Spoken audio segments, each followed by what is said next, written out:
Give me just few seconds.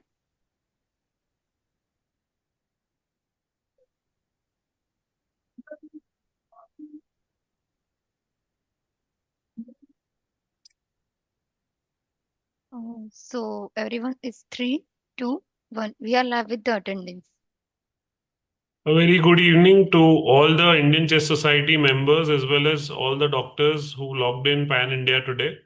My name is Dr. Neel Thakkar. Today we are here for a Indian Chess Society webinar and an academic discussion on single triple inhaler therapy and currently its utility in our obstructive airway disease in asthma as well as COPD. We are grateful to the Indian Chess Society, the president, Dr. Rakesh Chawla sir, the secretary, Dr. Amita Nene madam, and the entire governing body to give us this platform where week by week pulmonologists pan India are updated related to the relevant topics. And currently, single inhaler triple therapy is a very debated as well as very discussed topic pan across all national as well as international academic discussions. So today I have a very esteemed panel as well as we have a very esteemed speaker with us. So we'll be starting first with the initial talk by Dr. Nagarjuna Maturu.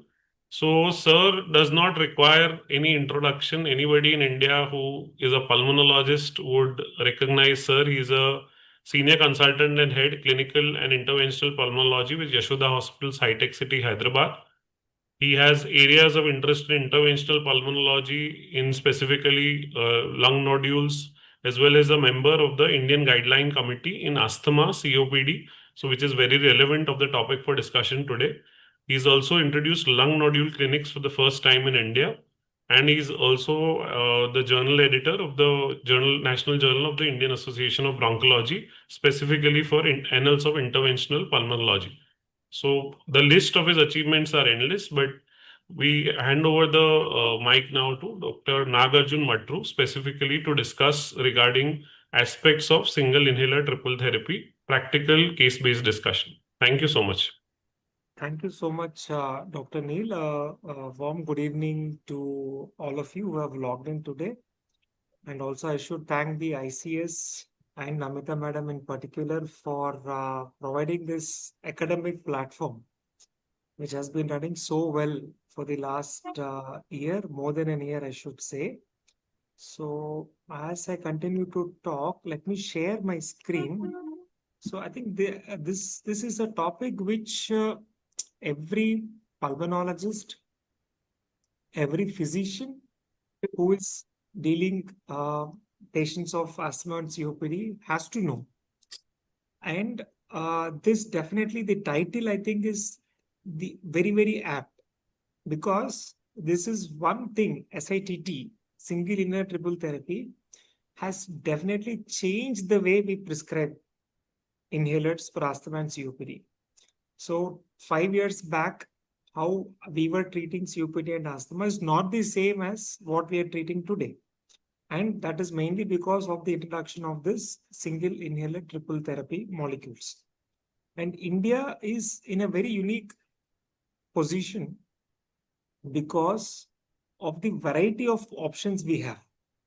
As opposed to countries across the globe, the Indian pulmonologists have a new problem, that is to choose amongst the various options they have as to what would best suit their patient. So greetings from Hyderabad, Yashoda Hospital, SITT City. So data sources. So when I was making my talk, so obviously the Gold and GINA guidelines are there. A lot of help from several pharma companies. Obviously this is there of AI. So we have taken some help from some of the AI tools and also medical apps like Tata 1mg. But what I will be talking is mostly what is my understanding and views about SITT. So before we go about briefly, how would I divide my talk? So what exactly is triple therapy? Is it beneficial over dual therapy? When to give triple therapy? And in particular, SITT. Third is the most important thing. What are the options which are there for the Indian pulmonologist, the physician, to prescribe triple therapy? And how do we choose amongst the options we have? So this is how I would be going about. So what do you mean by triple inhalational therapy? This is something the basic. You have the combination of LABA, LAMA, and ICS. Again, you have 3 LABA molecules which can be used. No, 3 LAMAs: tiotropium, glycopyridine, and methylidinium, and broadly 3 ICS molecules, either of these. So you can have permutations and combinations of each of these. And then I think in India, you have a lot of options now, which we'll be talking about. So how does a patient end up on a triple therapy?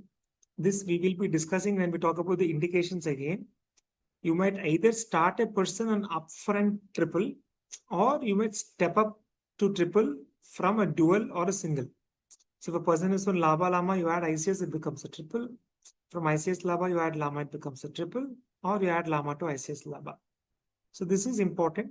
And before we go on to the options, some studies which we should know, we will discuss very, very briefly. We won't go into the nitty-gritties of the studies. But is it better than dual? This is something first we should know. So COPD, asthma, both diseases we have landmark RCTs. So for COPD, I will talk 2, impact and the ethos. So these are the 2 trials which have actually led to the introduction of valid approval of SITT and COPD. Impact is for the combination of umeclidinium, vilanterol, fluticasone, furoate. So what they have shown, this is a large study of several thousands or 10,000 people, where they've shown that triple as opposed to dual will significantly reduce exacerbations. Then the next landmark study is the ethos. This is for a different combination, that is budesonide, glycopyrronium, and fluticasone. Formoterol, sorry. So budesonide, glycopyrronium, formoterol. Again, they've used 2 strengths, and again, they've shown in this not only did the exacerbations come down, the mortality also was better. So this is one of the first RCTs which has shown that there is mortality benefit with an inhaler. Similarly, the combination of impact and ethos, both of them have shown mortality benefit in COPD. So prior to these 2 trials, none of the pharmacotherapy, the LABA-LAMAs, the ICS-LABAs, they showed exacerbation benefits. They improved quality of life, but they never showed mortality benefit. So this is the third SITT, which is not there in our country. It is beclomethasone, glycopyrronium, and formoterol. This also has shown to decrease exacerbations. Now, if any of these trials, these SITT trials, be it the impact, the ethos, the chronos, tribute, so many are there. Consistently, what they've shown is the moderate exacerbations and severe exacerbations both come down. And all of us know that exacerbations have a very important role in the natural course of the life of the COPD. And what is important is this NNT. This is something we should understand. Number needed to treat with triple over dual to prevent 1 exacerbation. If you see for an impact L, it's 3 to 4, for tribute 11 to 12, which means the additional number of people who may have to give a medicine for the benefit to have. Here, exacerbation is very, very less. So, which means the magnitude of benefit of triple over dual is very, very significant. Then other thing is, in which group it is more likely to be beneficial. Again, this all of us know, the eosinophilic group. So higher the eosinophils, better would be the benefit of adding ICS to LABA-LAMA. That is about it. Again, this is another analysis, combined analysis of triple versus dual for mortality benefit. So this is the ethos and the impact studies again, which they have shown, and they've shown both of them have shown mortality benefit. And this is the gold guidelines. I think the last 3 years, the pharmacotherapy has come in the interventions with mortality benefit, and that was possible only because of SITT. And that is in these 2 trials, precisely the impact and the ethos. And also, obviously, every other outcome is also better. The quality of life will be better, lung function will be better. So in COPD, at least we have enough data to say that triple is better than dual, either LABA-LAMA or ICS-LABA. Okay, now coming to asthma. Do we have data for asthma? Yes, we have a lot of data, but this is one of the oldest studies I have taken. This is of adding tiotropium to ICS-LABA in people who are not controlled with ICS-LABA. These are asthmatics. And here the dose, here the device was Respimat, which is not there in our country, 5 microgram once a day of tiotropium. Again, they've shown that tiotropium decreases exacerbations. And you see the number needed to treat. Again, it's only 15. So the number needed to treat is less. Again, the magnitude of benefit is more. So both in asthma and COPD, there is data, enough data to say that triple is better than dual.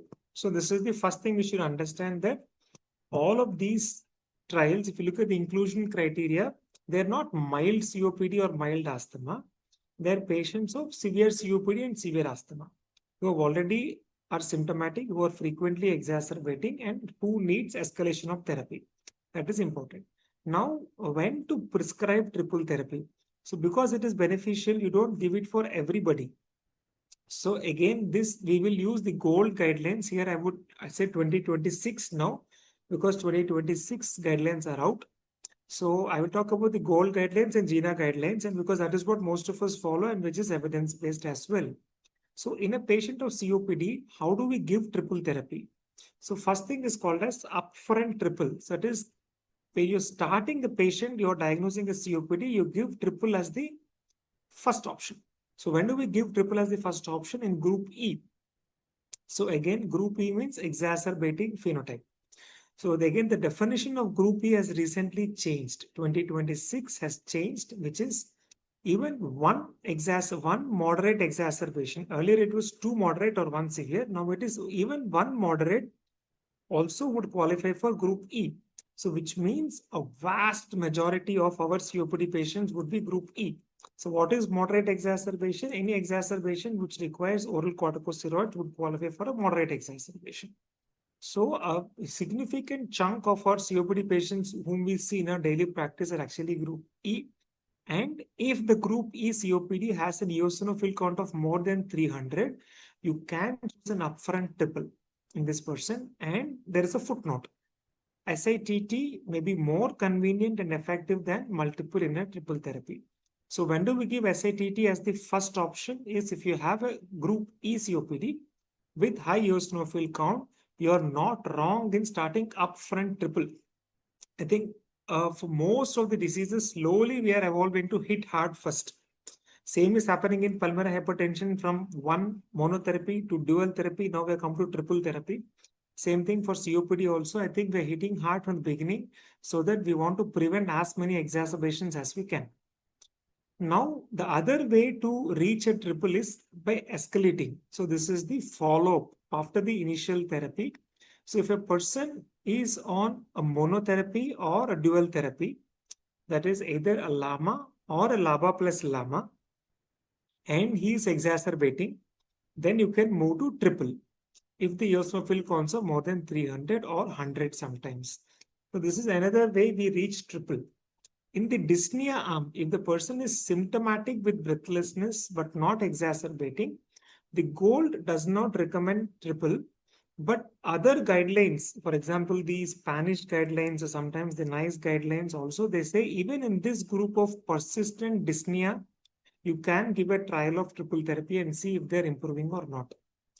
The third algorithm, which again given in gold 2026, is if a person was on ICS LABA. If you look at the current guidelines, ICS LABA is not there in the entire treatment process of COPD. But if a person has been on ICS LABA before and he is symptomatic despite ICS LABA, you can go to triple therapy.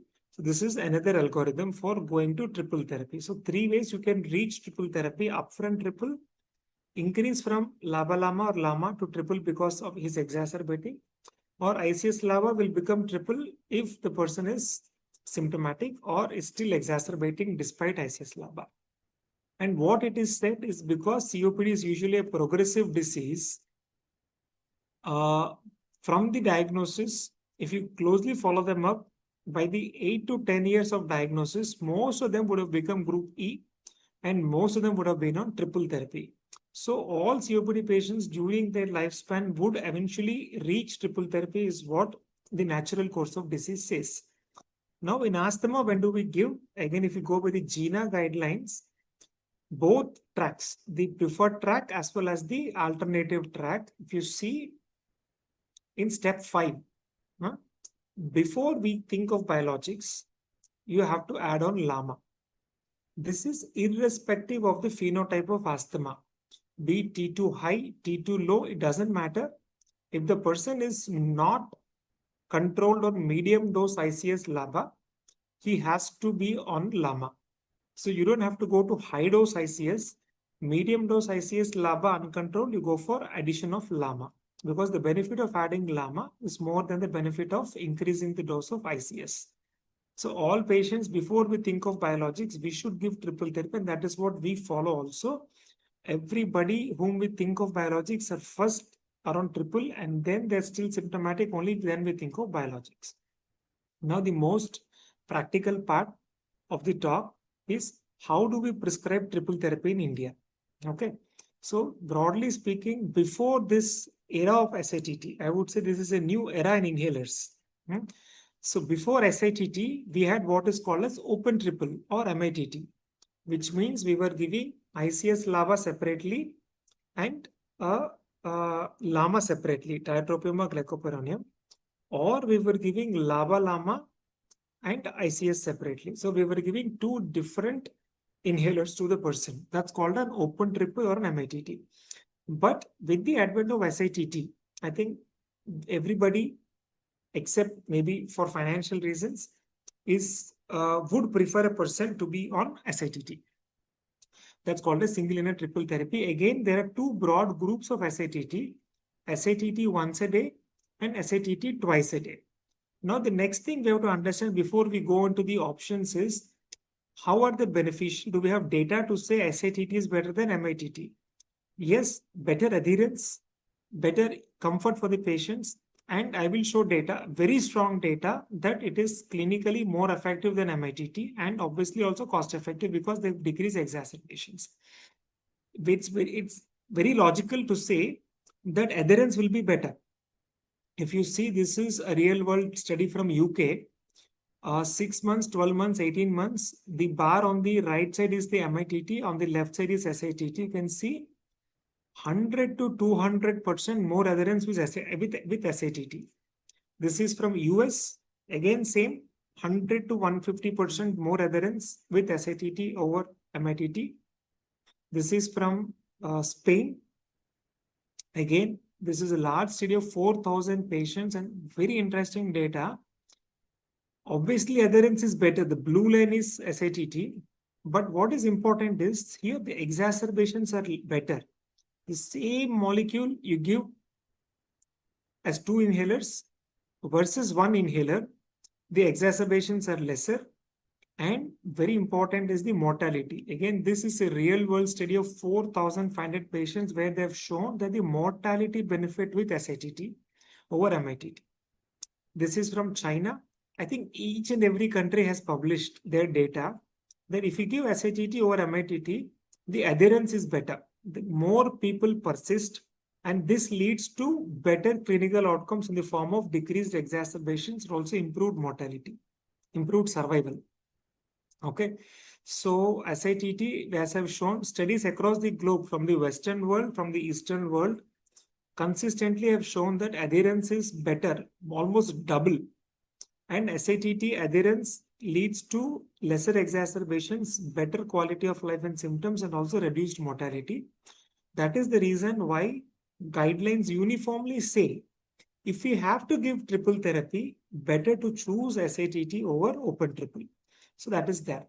Now comes the complicated part, that is the options which we have. So if you look globally, for COPD, you have three combinations which are approved. These are called the innovators. So one is the vilanterol fluticasone umeclidinium by GSK, given by the Ellipta. That is the impact study.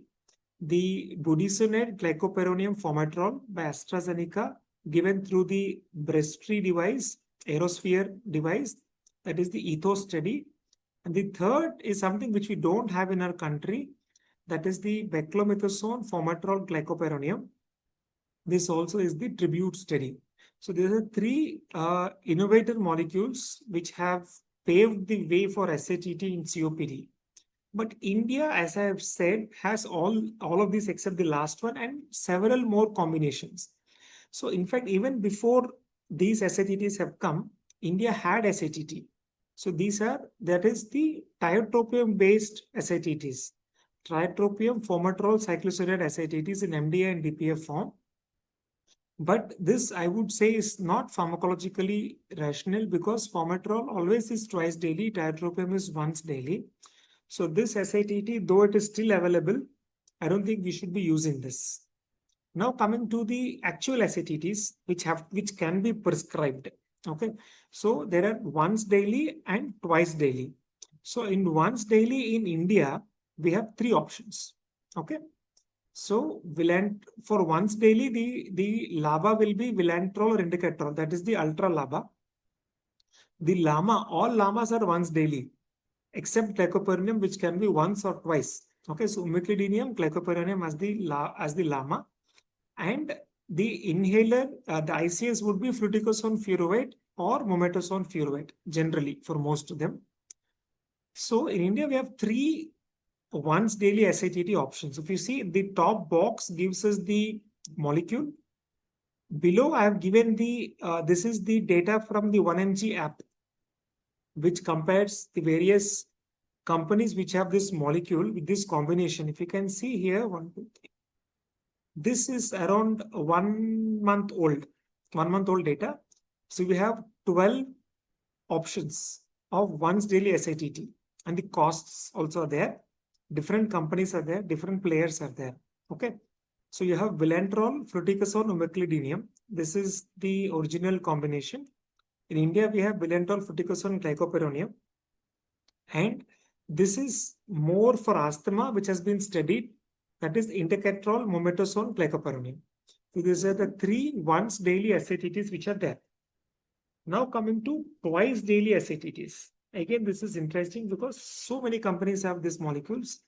So here again we have, here the LABA will be formoterol. In the once daily SITT, LABA will be Vilantrol, Indicatrol, here will be formoterol. And LAMA can only be glycopyrronium because umeclidinium is once daily. And the ICS can be budesonide or fluticasone propionate. This is not ultra long acting ICS, that is fluticasone furoate. So here it is fluticasone propionate or budesonide. So here this is the BFG, this is the original ethos combination, the budesonide formoterol glycopyrronium, or the fluticasone glycopyrronium formoterol. So these are the two twice daily SITTs. So if you see in India, we have 5 different SITT combinations. For each combination, you have so many companies, and to complicate, you have different devices. Okay, now what are the devices in which SITT is available in our country?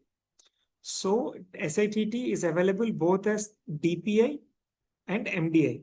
Okay, in DPI, you have this so-called single capsules, which can be used in any device, and you also have multi-dose DPS. So one of the standard is the Ellipta device or the SIP-Haler device. SIP-Haler is by Cipla, Ellipta is by GSK, and the general DPS which are already there. So that is the DPS. Then you also have MDIs. You have conventional breath actuated MDI as an SITT. You also have breath actuated or normal MDI or the aerosphere device, which is the AstraZeneca's device. So again, they have 3 different types of MDIs. Now there is another thing called as the SNTT. This is launched, I think, only this week. So you have all the 3 LABA, LAMA, and ICS in the same respule. I'm sure more companies will be coming up with this also. So if you have to give SITT or SNTT, again you have to choose the molecule composition. You should choose the device in which you want to give, and then you give the prescribe for the person. That is the options. Now, is there any data to say that one SITT is better than another SITT? So this is a question which is commonly asked. So unfortunately, we do not have a strong head-to-head comparison between the various SITT options. We do have network meta-analysis, where they have compared one SITT combination with another SITT combination, and they have said some parameters are better with one, some with others, so on and so forth. But if you list down all the SITTs which are there in India, okay, these are 6 SITTs which are there. As I have said, tiotropium, formoterol, cyclosonide is pharmacologically incorrect. So that we will not talk about. Then you are left with 3 once daily SITTs and 2 twice daily SITTs. In this, if we go very scientifically, the large randomized data is not available for the formoterol, fluticasone, glycopyrronium and vilantrol, fluticasone, glycopyrronium. You have data for vilantrol, fluticasone, umeclidinium. Okay, so we'll move these 3 options. Now we're left with 3 which are backed up by robust scientific data, and this can be used. There is nothing that one is better than the other. It is just that vilantrol based is once daily, formoterol based is twice daily, and indacaterol based combination is approved mainly in asthma. So this is very brief, but it is not that others don't work. Others do work. We have given other combinations also. It is just that the data is not very robust. So in Indian patients, how do we choose the right SITT? As a doctor, scientific evidence, yes. Once daily versus twice daily. This is something which can help us choose between them. People who are adherent versus non-adherent, who are very symptomatic versus less symptomatic. Everybody has their own options, preferences. The device in which it is available. There are some combinations which are not available in DPA, some which are not available in MDI. So the device also has a role to play. Availability, many SITTs may not be available in the most rural parts of our country. So availability of the molecule also may be pictured in. Cost of the molecule, some of the multi-dose DPIs, the newer inhalers, may be little costly over the conventional single-dose DPIs. And lastly, the doctor preference and experience and the patient preference. So I cannot say that one SITT is better than the other, but definitely SITT is better than MITT. So I think with this brief overview of SITT, the various options, what to do and all those things, to summarize my talk, triple therapy is superior to dual therapy. I think this all of us would agree. You have lots and lots of data, but a small clause, don't prescribe triple therapy in all patients of asthma COPD. It is mainly for people who are severe asthma or severe COPD. That is gold E COPD, step 5 asthma, very simply put in. Then SITT is superior to MITT. Again, lot of data, lots and lots of data. So if you have to start a person on triple therapy, SITT is the way ahead. 3, there are lots of combinations in the Indian market, but only a few are backed by robust scientific evidence. And lastly, the best SITT for your patient has to be decided on a case-to-case basis. There is no one-size-fits-all concept in SITT. So we have entered the era of SITT. I think this is a complete new era altogether. And I'm happy that this topic has been chosen for tonight's webinar. I'm just hoping that I have made things clearer, not complicated for the listeners. So with this thing, I will like to thank my team who are always there with me. Thank you so much.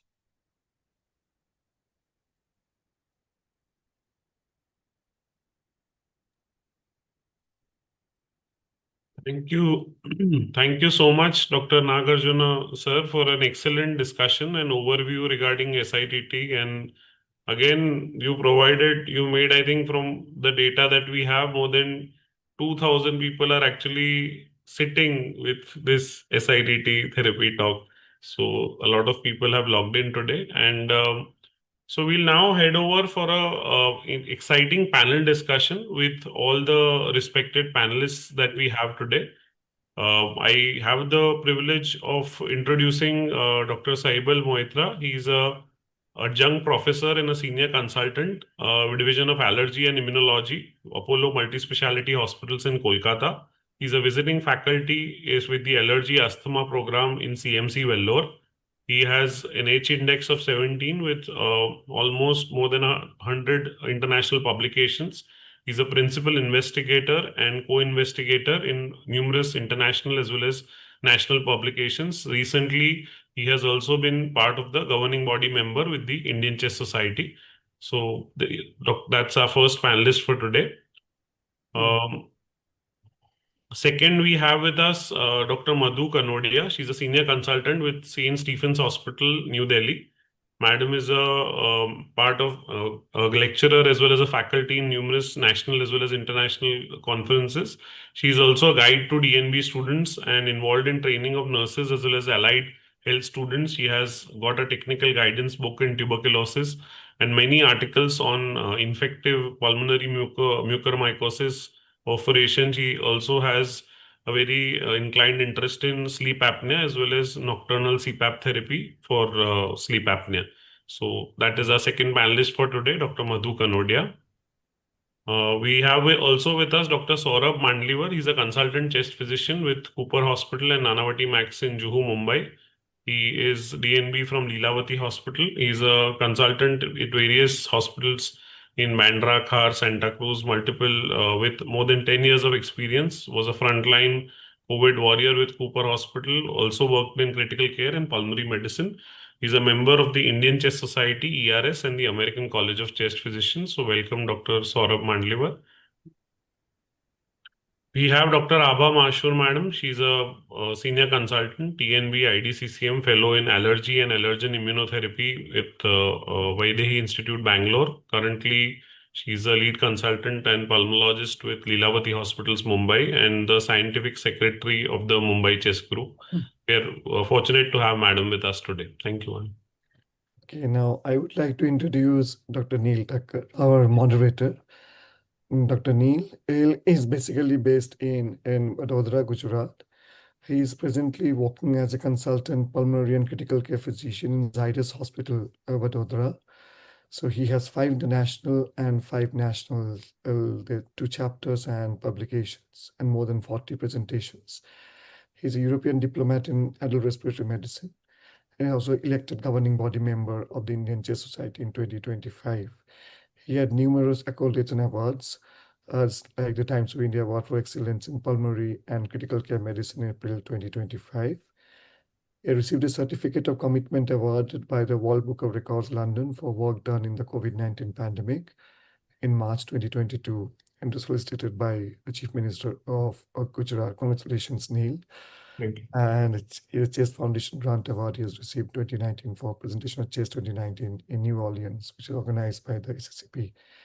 It also received the ICS Grant Award for Base Research for presentation at ERS 2018 in Paris, which is organized by ERS. Okay, welcome, Neel, to today's webinar. Thank you so much for the kind discussion, sir. Introduction, sir. Also, before we start the session, I would also like to thank our pharma sponsors for today. Lupin India has been sponsoring for today's session with the Indian Chess Society and the technical team who has been helping out with the entire presentation today. So we begin our panel discussion today.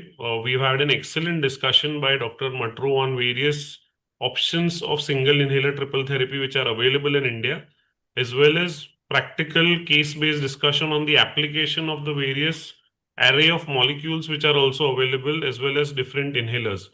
So we dive into the discussion. My first question is to Dr. Saibal Moitra. What is the single inhaler triple therapy, the term that we are discussing today? And what is the actual rationale when we combine an ICS, LABA, and a LAMA? Sir, please. Yeah, thank you, Dr. Neel. I think Dr. Nagarjuna has so succinctly and precisely he has elaborated on this already. So I would just like to reiterate the same thing. When we talk about the triple therapy, it means that we are treating the patient with 3 classes of drugs. One is the LABA, long-acting beta agonist, LAMA, muscarinic antagonist, and the inhaled corticosteroids. Basically, the idea is we are actually targeting the 3 different pathways of the disease pathology. Like, ICS is an anti-inflammatory. Doing about the LAMA, we are actually preventing the parasympathetic driven bronchoconstriction, and LAVA is obviously the smooth muscle relaxation. So when all these three agents are combined in a single inhaler, that actually has been shown to achieve the various goals for the treatment that we have in our mind while we're treating a COPD or a severe asthma patients. So this is actually scientific rationale, like when we talk about the single inhaler triple therapy in today's context. Thank you so much, sir. So you rightly discussed when all the trials as well as guidelines now tell us that all the individual three components, if the ICS reduces inflammation, LABA causes bronchodilation, LAMA causes decrease in the smooth muscle tone. So all three benefit. My next question is to Dr. Madhu Kanodia, madam. When is early escalation to SITT therapy recommended as per both the latest GOLD guidelines, that is GOLD 2026, as well as the GINA 2025, both guidelines? When do you think of early escalation to single inhaler triple therapy, madam? Okay. So basically, it is the group E patients in COPD.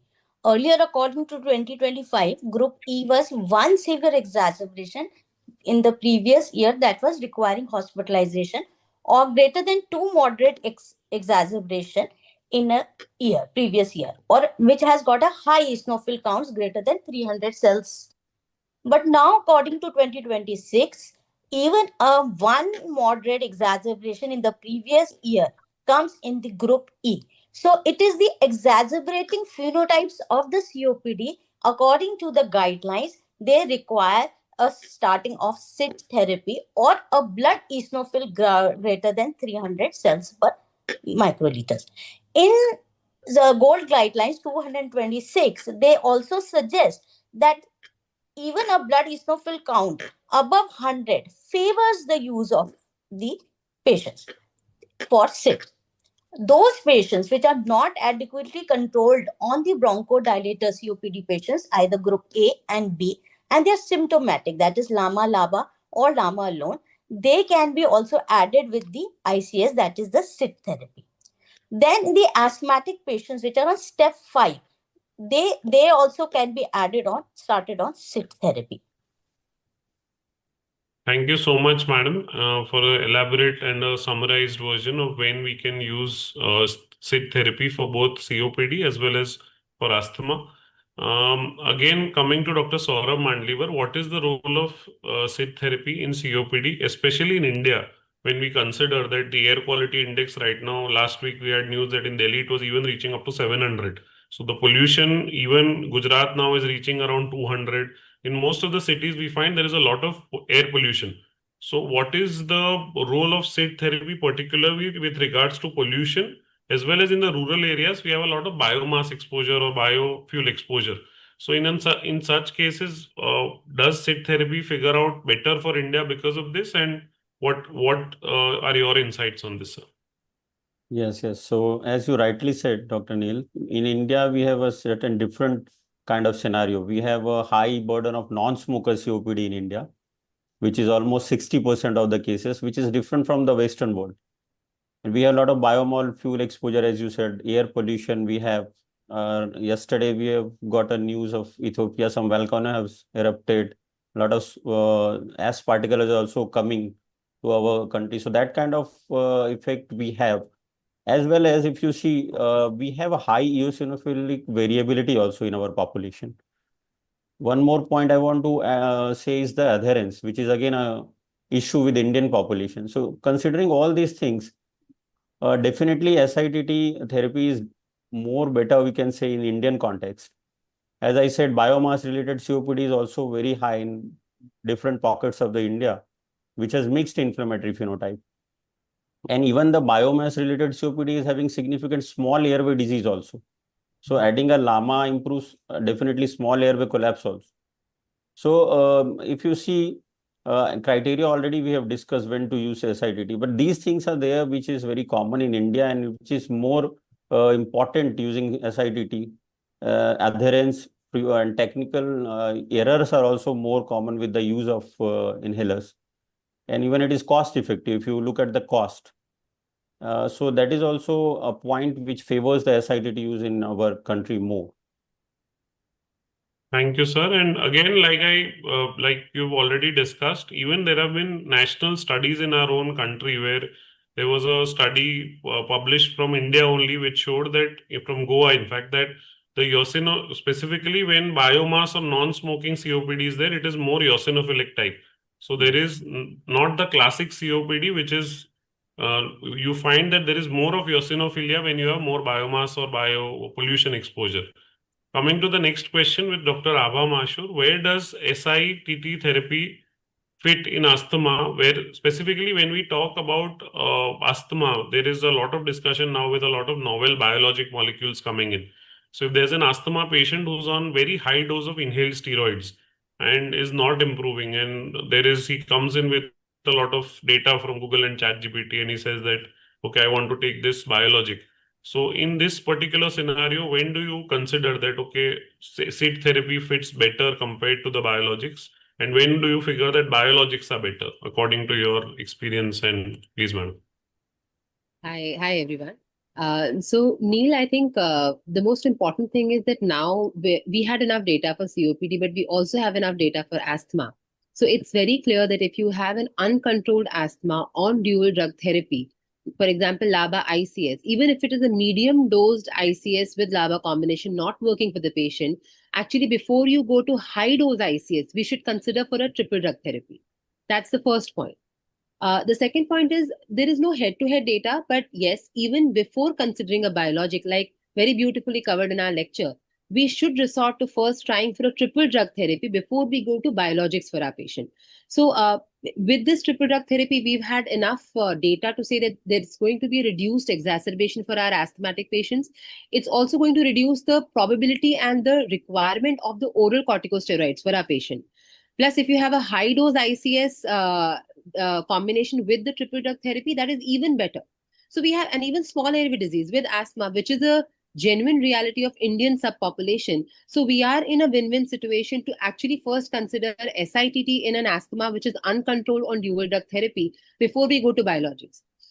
So I don't think that I completely agree with Dr. Nagarjuna, whether it is T1, T2 model which is working for us, but I'm sure the initial beginning step should be considering a LAMA to be added to the two current drugs.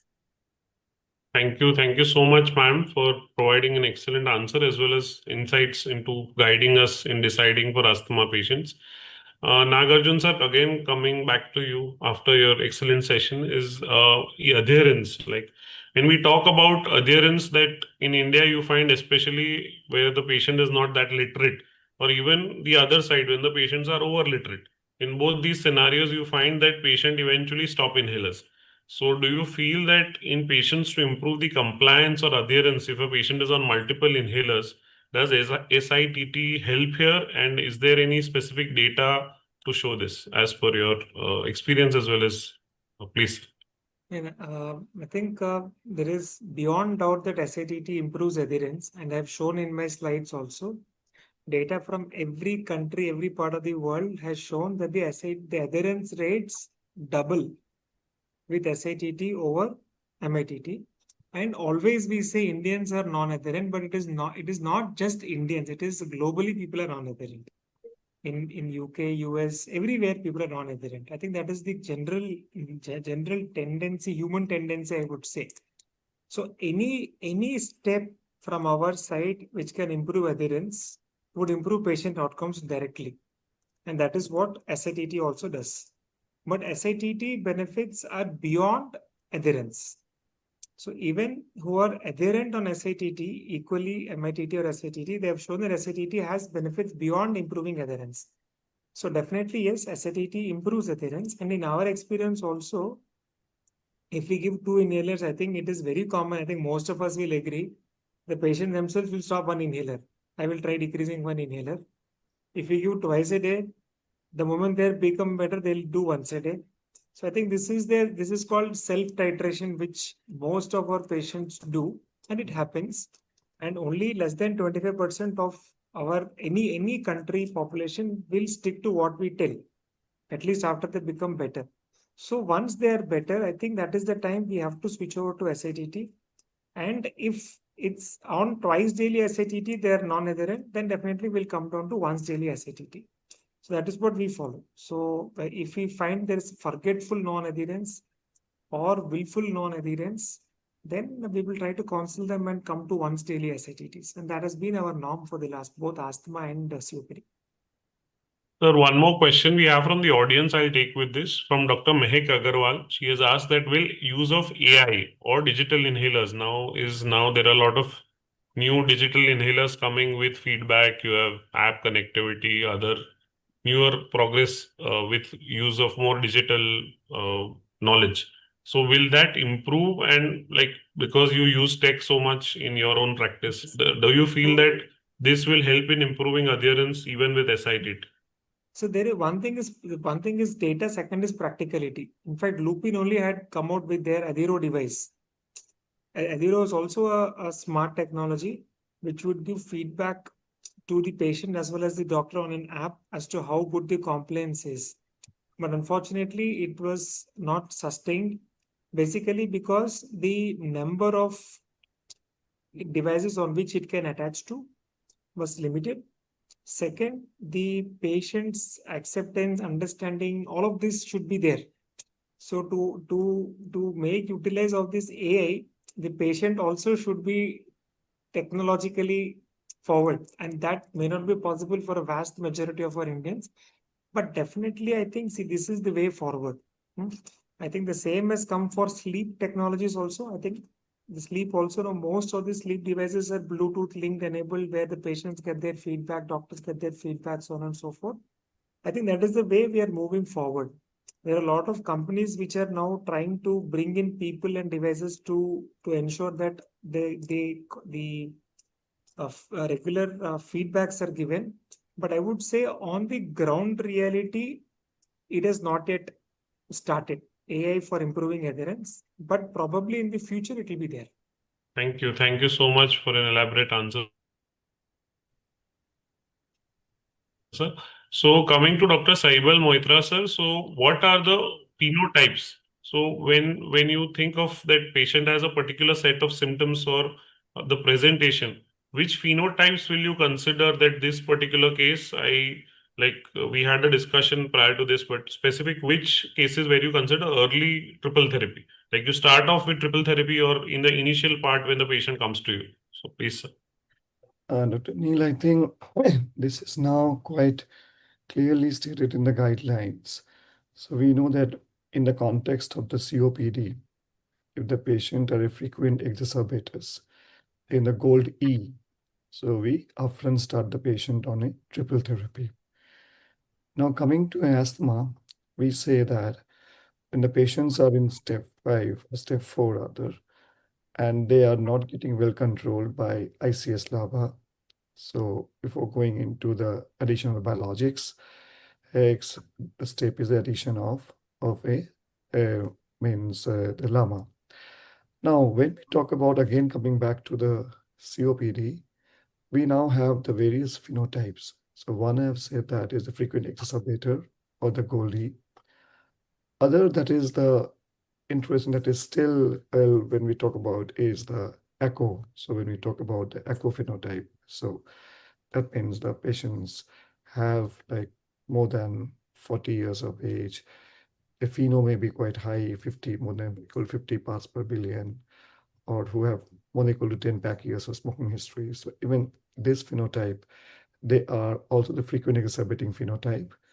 And diagnosing an echo, it calls for an upfront starting the treatment with an ICS LABA and LAMA.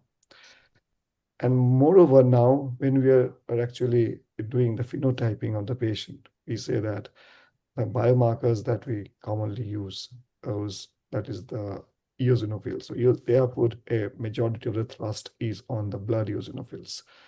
So any patients more than 300 per microliters, as they are the candidate for the ICS LABA LAMA. But even if they're more than 100 cells per microliter, they even come for the candidate for the ICS LABA LAMA if they're frequently exacerbating.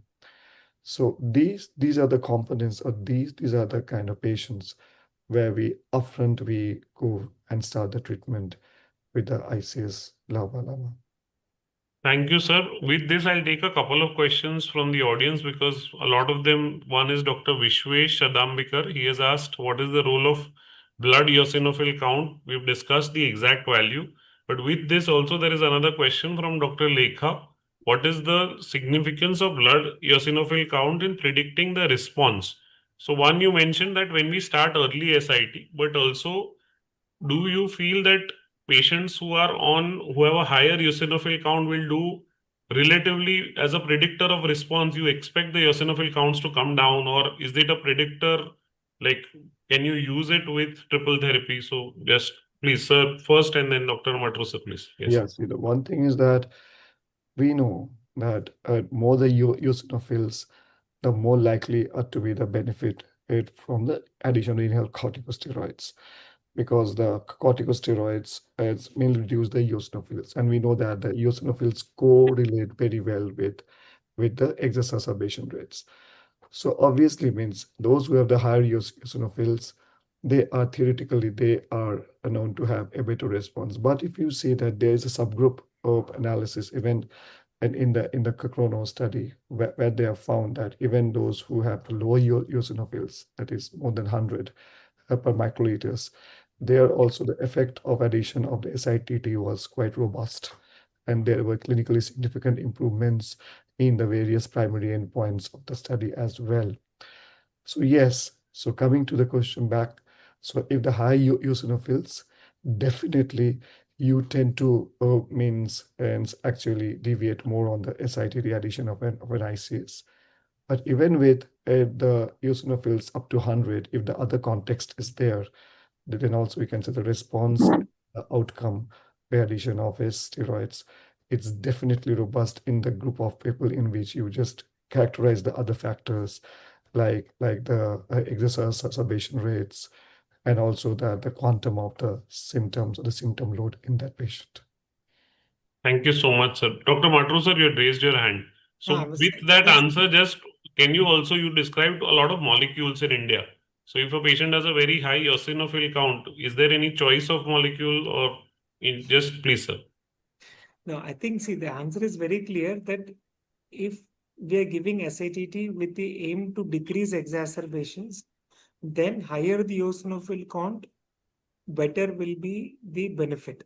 Because higher the eosinophil count, higher the chance of exacerbations. Higher the chance of exacerbations, more will be the benefit of ICS. So that is definitely there. If higher the eosinophil count, better will be the response rate for adding ICS to LAMA in a patient of COPD. Now the second question about will eosinophil count decide my choice of SITT, the answer is probably no. I don't think we have any data to say that one ICS combination is better than other ICS combinations as far as eosinophil count is concerned. Thank you so much, sir. And again, the next question comes, we come back to the inhalers.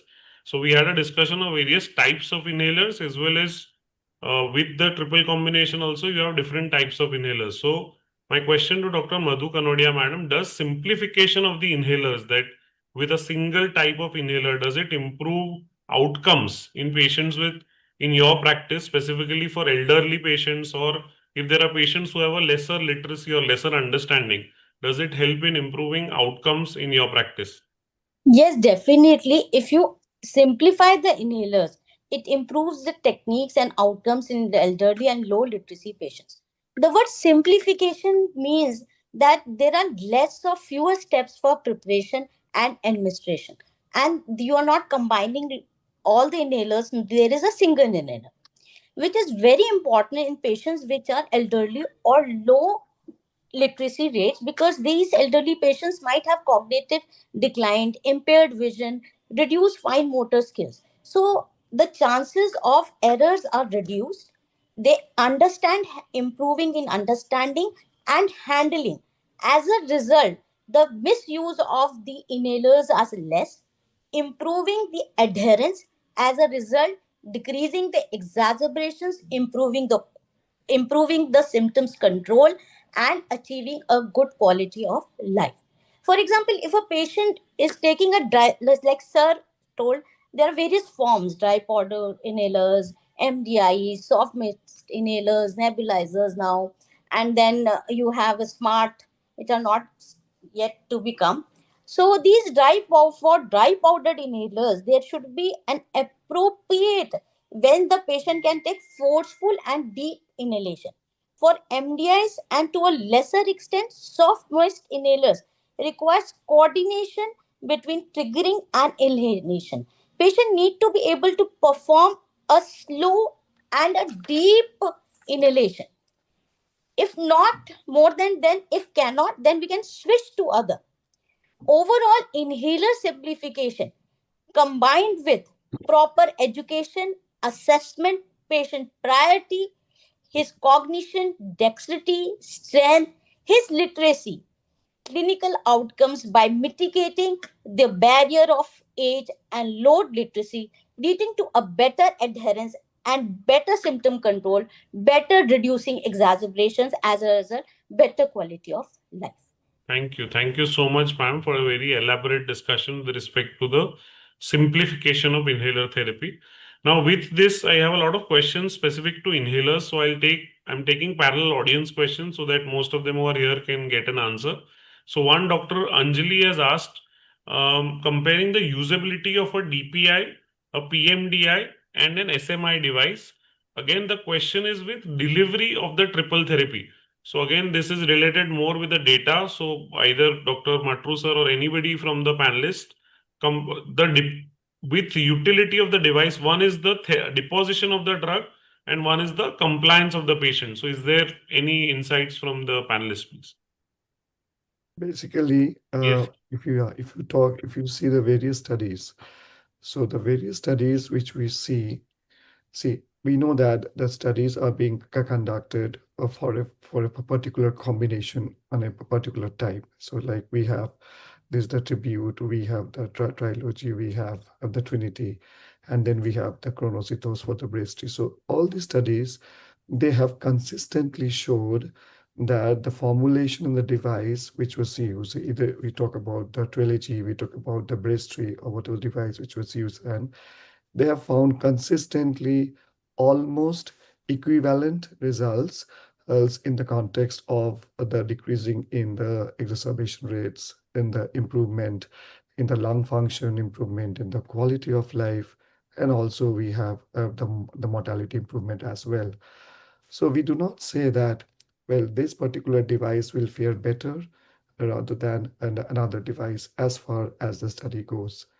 But everything boils down to the most important context, that is on a case-to-case basis. If you find that a patient and the physician, both of them are on the same page, and they decide that this is the choice of the drug and the device which the patient is going to adhere to, depending upon their choice and their purchase capacity, and also their ease of taking the technique, I think that's the best. So it does not decide upon that at a trial, but upon the patient who can use the device most effectively, that decides the final outcome of this treatment.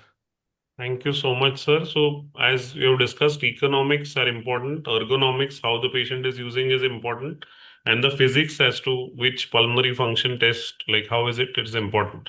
So again, with this one more question with the inhalers, we have Dr. Kripa. She has asked, what is the role of environment? Like basically, do any of these inhalers is bad for the environment? We've talked about the people, but the triple therapy devices, the inhalers, do any of them have a environment implication that they are not good, and does that affect your selection or in policy making as per all of the panelists here?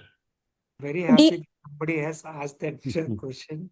So I think there's been a lot of awareness in the last couple of years about the harmful effects of the MDAs. So I think DPAs are more environment friendly as compared to MDAs. I think if we have to talk only about the environment and the benefits to the environment, I think DPAs would score over MDA. Yes, ma'am. Actually the MDIs, they have hydrofluorocarbons, so they add to the global warming effect. So as sir is correctly says, that DPI fits better as compared to the MDI. Not only that, the plastic canister Plastic that also has canisters, to be yes, discarded. yes. So Yeah. you cannot reuse that canister. Understood. So the amount of environmental pollution, HFCs, yes, HFAs, yes, but even the canisters also cause pollution. Pollution. So I think that way DPIs are more environment friendly than MDIs. I think that's it. Because So do you feel that in future the inhalers, if the canister they give you that you continue that canister and inside you change the drug? Do you think such things can work like as far as HFAs are the better than CFCs, but none is better than any. So Mm. even Okay. HFAs also have their Yes, environmental impact. Yes, That is definitely. also there. So that I think, see, the best way forward, I would say, is a multi-dose DPI. multi-dosed. Thank you so Multi-dose much, sir. DPIs, I think, are the way forward. So they're more patient-friendly, more environment-friendly.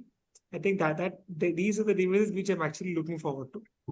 Thank you. And it was a very insightful question also that when we talk about patients, we also have to discuss regarding the impact on the environment.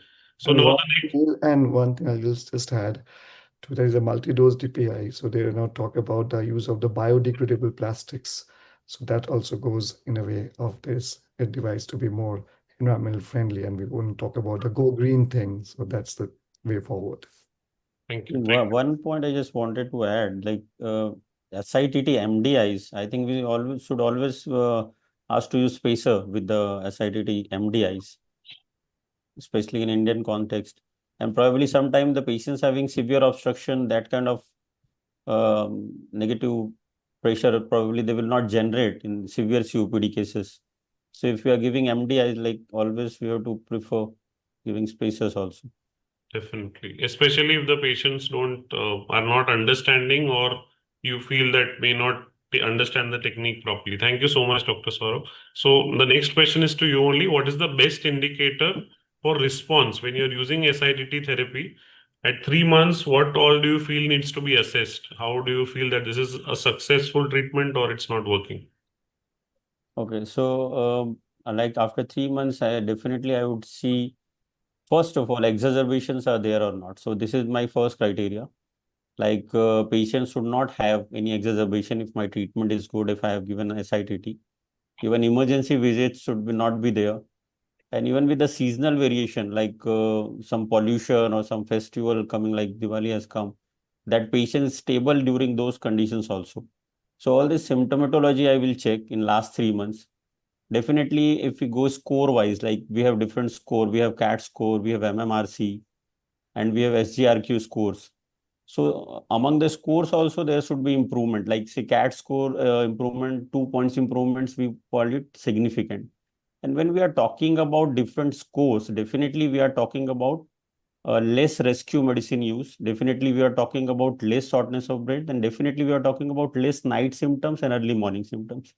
So this is the way we can ask patient, that patient is having, if you are doing spirometry, if like FEV1. So FEV1, like in some data say more than 100 ml improvement is there, suppose after 3 months. So there is no clear-cut data. I would ask Dr. Nagarjuna to comment on that about FEV1 specifically. And that also I will see. So symptom load I'll see at the end of 3 month treatment. And definitely all the scores I'll check whether the patient is improved or not. So again, considering with this, I'll take a question from the audience. We have from Dr. Jay. He has asked, how does SITT impact quality of life? You discussed regarding the CAT score. He's also asked regarding the St. George Respiratory Questionnaire and CAT both. So does it help in improving these scores or even in deciding when do you routinely score your COPD patients or any patient with breathlessness and exertion? And do they help you in deciding the type of therapy as well as response to therapy, both? Please, Dr. Saurabh or anybody. Yes, definitely. Just I answered, like same thing I have answered about the scores. Like Hmm. we have A, B, E classification. There also we have MMRC and CAT score. So definitely we are looking at it. And if I am looking at a particular score, so I am asking about rescue inhaler, I am asking about night symptoms, disturbed sleep, each and everything we have to ask. And according to that, we have to see whether patient is improved or not. So definitely at the time of diagnosis and as well as response also. Both the things we have to score and see the symptom load. And we have one more question from Dr. Fahim. Why is inspiratory flow rate critical, especially when you're deciding a DPI-based triple therapy? So I'll also put it across this way that if a patient over the course of time you see the PFT, you find that you had started on an MDI but has a very poor inspiratory flow rate later on. So somebody has started and the patient has come to you. So would you change it to the device type, and is it important as a parameter for you? Inspiratory flow rate. Yeah, I think this is a very important thing. PIFR, peak inspiratory flow rate. In India, we don't have a very portable device, but I've seen such devices in outside countries where they actually check for the PIFR and then decide which inhaler best suits them. But whatever said, then see, there is also a school of thought that even patients of very severe COPD would be able to generate flow to trigger a DPI. That is what is there, unless until they're extremely sick. So yes, the flow rates do have an bearing on the choice of the inhaler. DPS would require a higher inspiratory flow rates over PMDS, and PMDS would probably require a little more than MDI with spacer. And then comes nebulizer. Nebulizer don't have to take a deep breath at all. So that is the order in which the PIFR requirement actually varies. But if you look at the data from any of these clinical trials, even irrespective of the type of device, be it Ellipta, be it the Aerosphere, be it the conventional MDI, all of them have recruited patients of severe COPD and severe asthma. So I think they all seem to be working well. So I think, yes, it is important, but only in the very small subset who are very, very, very sick. Otherwise, a vast majority of patients would be able to generate enough flow rates for any device. So only a small point I just wanted to add if I have. Yes, yes. So like Dr. Nagarjuna said, the dials are very costly, which checks the peak inspiratory flow rate. But conventionally, suppose we have a 3-ball incentive spirometry device. If somebody conventionally, you can do that. If somebody can do just 1 ball, so you can give nebulization. 2 balls, one can do MDI, and 3 balls, if they can do, they can use the DPIs. So that is the way, suppose rural areas, they can select the device. Definitely. And it's like a practical solution, but again, we would need, but it's a good even for a study to be done. I think it's a very good idea that way. Please, Dr. Mahasur. So I think as rightly put up by Dr. Nagarjuna, but I also feel this area needs a lot of feedback checking. So even if we start a patient on a particular device, it's very important that when we get the patient for follow-up, like especially the first follow-up after 1 month with the device should be there. So the best way to figure out whether this will happen or no is to actually see if the patient is able to perform the inhaler technique properly in front of you. And if you feel he's not able to generate the flows, I mean, this is something I believe we as chest physicians also have an eyeballing set. If we feel the patient is not able to generate adequate flows, it's always a good idea to switch the inhaler technique to something which we feel he can manage better, like an MDI with spacer, or if he cannot even do that much, then I think a nebulization. One thing I would like to add, like if you look into the Ellipta device or the Aerosphere device, these are very, very low resistance devices. Yes. And they require very low inspiratory flow rate. So even we say that when a patient has been sent home after exacerbations, when they're fit for discharge, then that means these patients are able to generate that amount of flow rate to take the drug. So in that way means, well, you can choose any of them. So because these are very low, these new devices are very low resistance devices. They hardly require at least like 30 liters per minute flow rate or something like a very low flow rate that they need. So these are very, very effective, good devices even for the severe of the patients. If they cannot generate this amount of the flow rate, that means these patients are too sick to be sent home. This patient is exacerbating and need a nebulizer therapy. Thank you so much, sir. Thank you. So this is kind of gives us an answer, and like Dr. Saibal sir said and Madam said that the best way is that you should see the patient with you using the inhaler to decide if this is best. Going forward, what are the red flags? This is for Dr. Abha Mahasur, madam. What are the red flags for? So everything cannot be always good. So what are the red flags that you see that, okay, this particular patient this is the red flag where I will avoid the steroid, or I will avoid de-escalating both, that In this particular case, you will avoid using a steroid, inhaled steroid, so you will not prefer triple therapy. And in general, in this particular case, you will not de-escalate. So what are the red flags that you think you should keep in mind when you're using triple therapy? So I think that we all know it's a beautiful regimen, but it may not be the apt therapy for every patient. So I believe the most important thing is to understand the candidature. Now, if you have a patient who's beautifully stable COPD, has not has had any exacerbation, just because the data is good, please do not add. So these are not the candidates for your addition of ICS and make them a SITT or a triple drug therapy.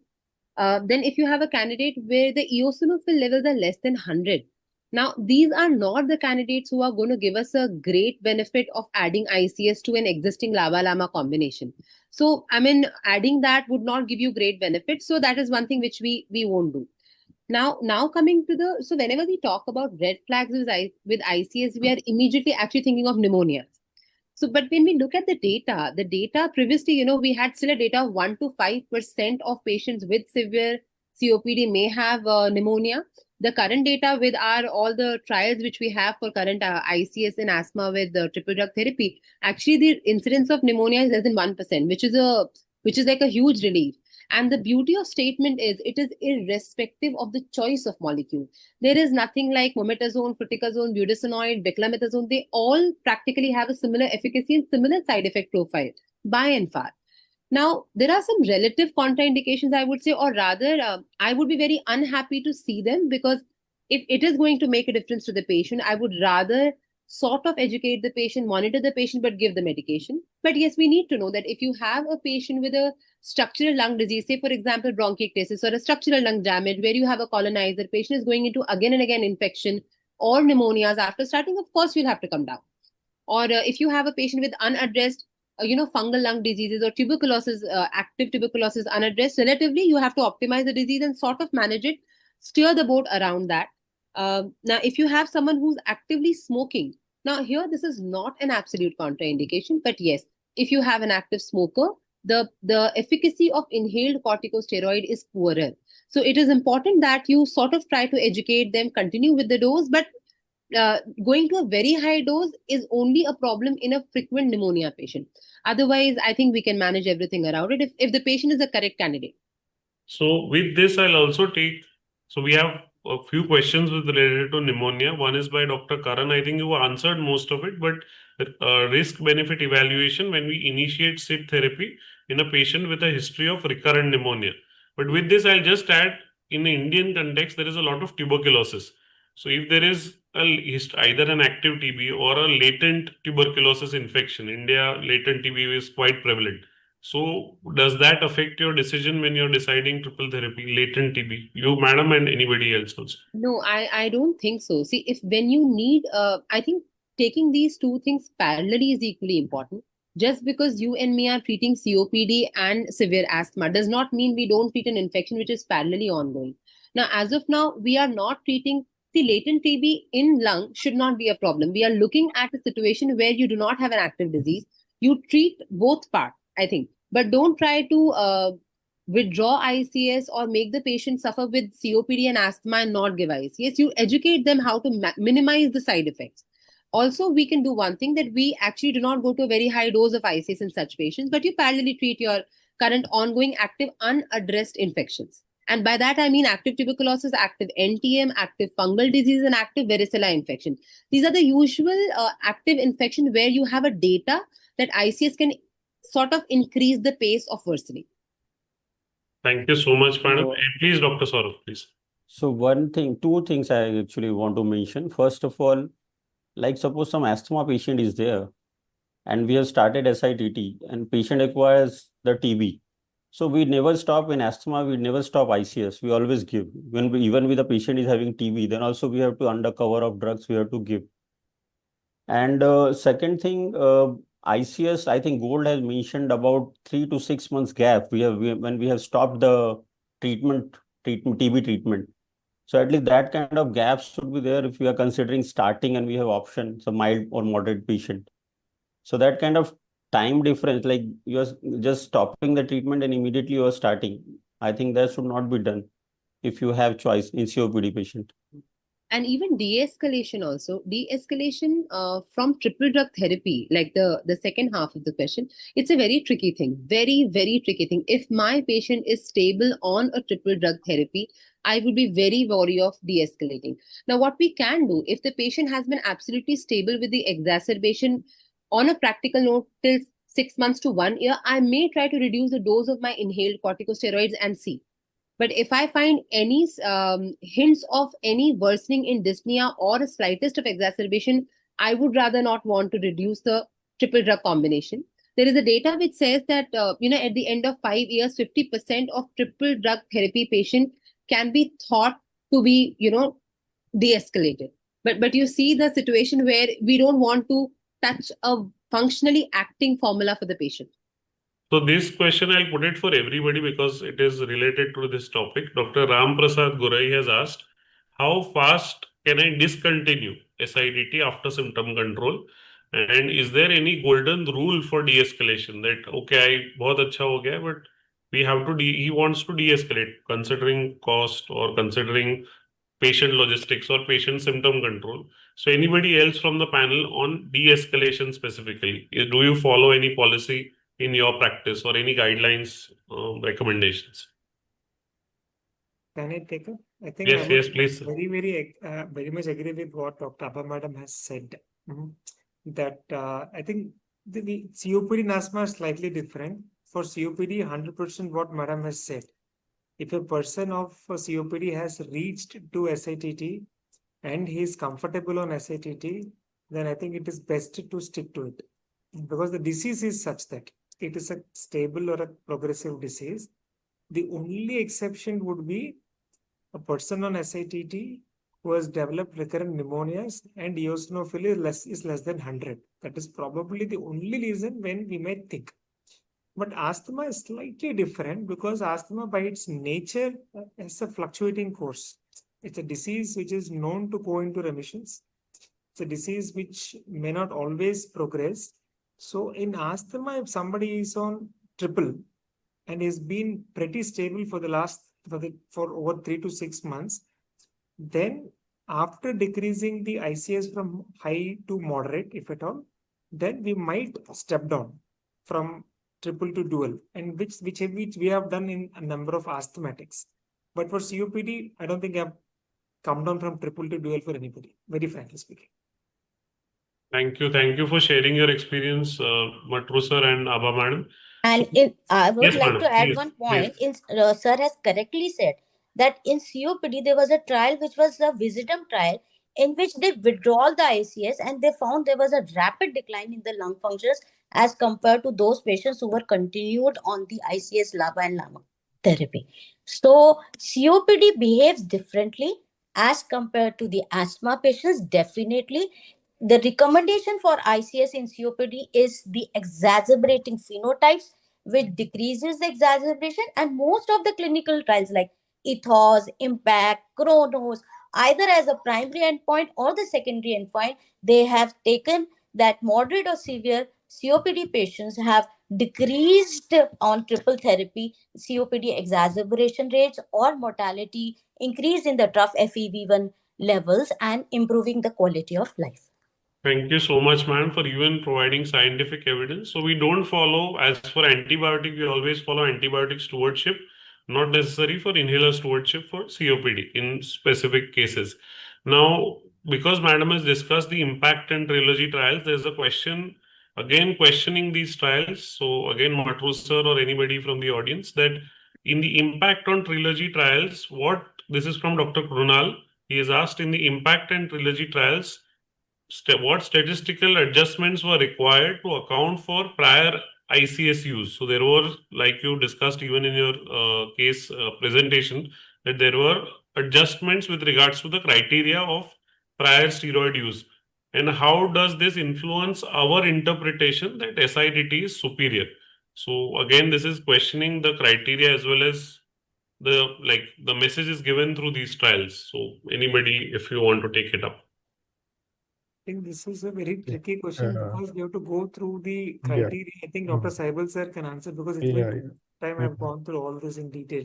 Though I also haven't gone through in detail about the statistical design and everything, but you see that when one is doing a drug trial and like related to maybe a non-inferiority trial or whatever trial, okay, so with the new drug combination, so very important to understand that what are the primary endpoint you are looking at in that particular trial.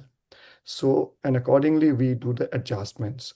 So these are various statistical design adjustments which is done depending upon the heterogeneity of the populations, depending upon the primary endpoint, which is the main primary endpoint the study design is looking at.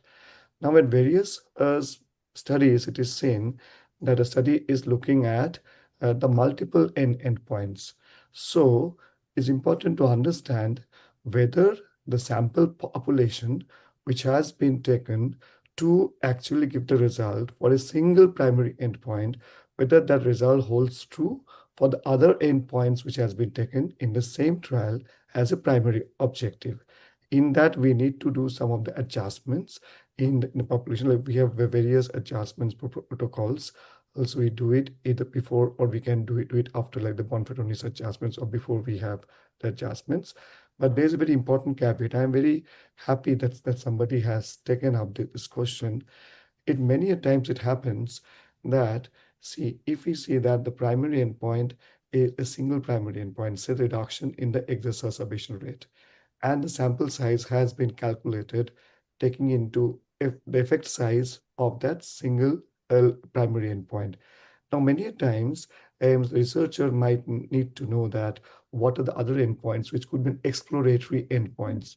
So it's important to know that whether the adjustment which was done, it was in what fashion, in what heterogeneity, and whether it very clearly explains exploratory endpoints as well. So this is very interesting. Many a times in the statistical jargon, it gets hidden. So though nowadays we have very advanced statistics and we have the AI-based models, and which can actually look into these adjustments. But these adjustments actually to somewhat reduce those exploratory endpoint and means actually the how we can very effectively judge the exploratory endpoint. So very important to know is that, and all these studies, they mainly look, the primary was as actually is the reduction in the exacerbation rates, with the other as exploratory endpoints. Only in the Chronos, there has been subgroup analysis of that. This the mortality, which is a very important thing, and also in that which has come up, which is a very interesting, but that was subgroup analysis, so that was shown. Thank you so much, sir. So the message here is that we don't only look at the bottom line. We do need to see what are the exploratory endpoints, as well as in specific cases, what are the outcomes that are measured specific to these trials when we interpret them, not only the guideline endpoints. So again, now we'll come to some specific case scenarios. I would request all my panelists for short, specific answers as to what you will do, and specifically in these case scenarios, is it the right step and what other things could be there? So first, as an example, first with Dr. Saibal sir with you, 58-year-old male, he's an ex-smoker. He has one moderate COPD exacerbation on LABA-LAMA combination in the last year. So this patient comes to you, then would you decide that you escalate to SITT, or do you, like, how do you go about such a case? Yeah, no, now it is very clear. Even one moderate exacerbation in a COPD patient merits that the patient should be put on the SITT. If the patient is on a LABA-LAMA and had a moderate exacerbation, even one moderate exacerbation, definitely this patient should be upgraded to an SITT. So this patient, if the eosinophil is low, then? See, the thing is that if the eosinophil low means how much? If the eosinophil is less than 100 per microliters, then in the adding an ICS, it may not be that beneficial. But if it's above 100, then even the above 100, this candidate can be put on the ICS LABA-LAMA. Thank you so much, sir. My next question for Dr. Madhu, madam. If a patient of COPD has a very high reliever use, like he says that over the last couple of months, I've had to use my reliever inhaler very frequently. Do you straight away decide to shift to this increased reliever use? Does it make you shift to SITT, or what else do you look at? Please, madam. Means Increased reliever use indicates either poor control, inadequate technique, poor compliance. SITT may be considered to improve symptoms and reduce exacerbations. Now, it has been considered when patients are on adequate bronchiolitis, that is group A and B, still they are symptomatic, have symptoms, or they have exacerbation, then they are qualified for SITT therapy. FEV1 is one of the core outcomes which measures the disease severity and control. And evidence from meta-analysis indicates that when SITT is used, it is associated with the improvement in the lung FE1 absolute values, and even similar studies in asthma patients. Thank you so much, ma'am. So in such a case, we look at the reliever use, but we also look at the patient's adherence to the actual medicine prescribed, whether they are taking or not, the other comorbidities which also might be influencing. But if everything else is controlled and the inhaler is used appropriately, in such cases, we can consider triple therapy. So again, my next question to Dr. Saurabh, if a patient is hospitalized under your care with an exacerbation, is getting discharged, do you consider that after this exacerbation, uh, immediately starting the patient on triple therapy, single inhaler triple therapy? Is this your strategy, or like how do you go about? Should it be started at discharge time or not? Absolutely, absolutely. As like newer guidelines also says only one exacerbation. Definitely exacerbation is a criteria we have to start SITT. So what device we have to choose, that we can judge as per the patient. And we have discussed this already. So LABA LAMA, definitely I don't want to try in this patient on discharge. I'll put on triple therapy, especially like eosinophil count and all we have discussed, more than 300, more than 100 with exacerbation we had to give. And so that will be continued for probably a year or so. History also I want to know whether patient had pneumonia history or that kind of history or not. So my answer There's is also yes. one question is, do you start at discharge? And one where you will definitely not start. Is there any case scenario where you will, okay, I will So definitely not start SIT therapy in this patient? definitely not start. If you ask me, then again I'll go to the eosinophil count if it's less than 100. So low likelihood of any benefit of ICS probably in that condition. Still, and no history of like COPD, asthma, and not a frequent exacerbator. Then also in the new guidelines say you have to start. So majority of cases, I would say I would start. Only thing is recurrent pneumonia kind of thing and eosinophil less than 100. In those conditions, probably I would not start. Anybody else among the panelists, when you will not start straight off at discharge? Well, if the patient is had a bronchitis associated with that, definitely I won't start the patient on an SITT after discharge, because these patients can have You are expecting a recurrent infection can happen. A yes. patient with active tuberculosis, again, you will be careful that in such patient you will not immediately initiate. And also, if the patient is an ART, like an AIDS patient who has COPD exacerbations, these patients are not to be started. Thank you, sir. So coming to Dr. Mahasur, madam, 72-year-old COPD with low BMI. He has a past pneumonia. Now, you know this patient's history. Patient has a very low BMI, is very frail, has had recurrent exacerbations.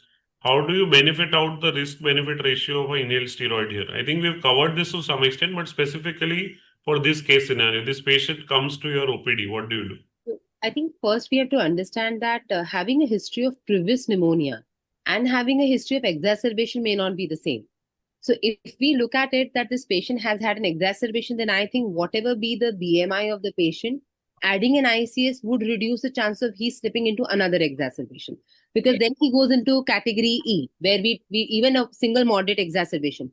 But now if we take it as an isolated content that this is a low BMI patient, elderly gentleman, presuming there was an episode of pneumonia, in that case, the most important thing for me would be to see if there are an eosinophil which makes him a candidate to be having an ICS on board. So if the eosinophil levels are more than 300, in that case, yes, we would add an ICS to him, but we will keep the dose in a little moderation because the BMI is low. He's pretty frail.